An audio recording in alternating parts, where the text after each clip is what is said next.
فضیل بن عیاض کے ڈاکوؤں نے حملہ کیا تو پھر نہیں بچتے۔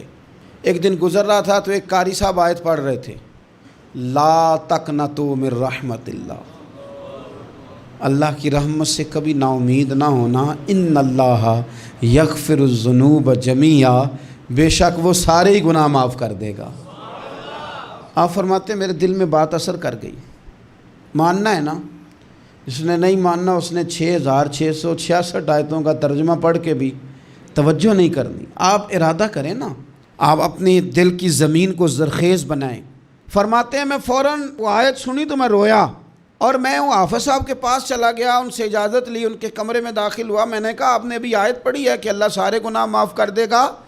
تو جس بندے نے کئی سال ڈاکے ڈالے ہوں، بیٹیاں روتی رہتی ہوں پر وہ مال لے کے آ گیا ہو، مائیں واسطے دیتی رہتی ہوں پر وہ لوٹ کے نکل آیا ہو، اب جی اگر وہ بندہ بھی سچے دل سے توبہ کرے تو اللہ معاف کر دیتا ہے۔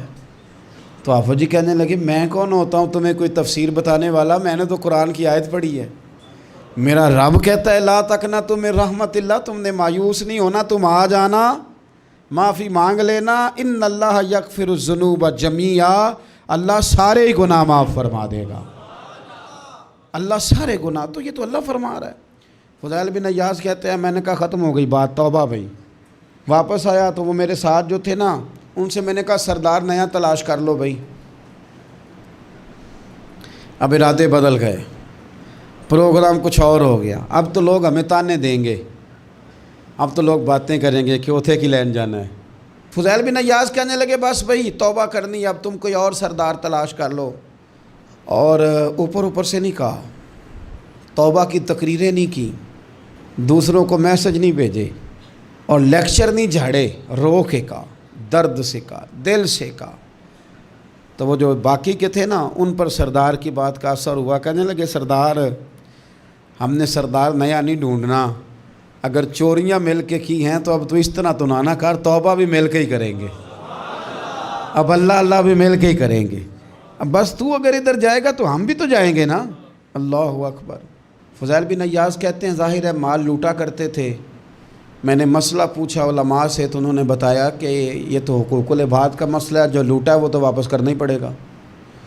اب میں نے وہ پیسے جمع کیے، اب سارے تو میرے پاس تھے نہیں، جتنے میں دے سکتا تھا دیے، جو کھا چکا تھا وہ رہ گئے، ایک یہودی کے پیسے رہ گئے، اس کے گھر چلا گیا۔ میں نے جا کے اسے کہا میاں میں نے کر لیا توبہ، اور میں وہ فضیل بن عیاض ڈاکو ہوں جس کے تیرے گھر سے اتنا مال لوٹا تھا، میرے پاس پیسے کوئی نہیں، وہ پیسے لگ گئے، اب تو اس طرح کر مجھے معاف کر دے۔ وہ کہنے لگا نا جناب، یہ بھی کبھی کبھی ہوتا ہے، لوگ نا شرافت کو بزدلی سمجھ لیتے ہیں۔ فضیل بن عیاض سے کہنے لگا میں تو پیسے لوں گا، ایسے تو نہیں معاف کرتا۔ آپ فرمانے لگے پیسے تو کوئی نہیں، یہ سچی توبہ ہے۔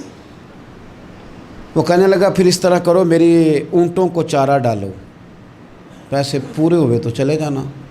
کل ڈاکو تھے، ابھی وہ تلوار چلانی آتی ہے، نیزہ چلانا آتا ہے، ڈٹنا آتا ہے، اعصاب مضبوط ہیں، مسئلہ کوئی نہیں، لیکن توبہ سچی کی ہے نا، یہ سچی توبہ والے لوگوں کا طریقہ ہے۔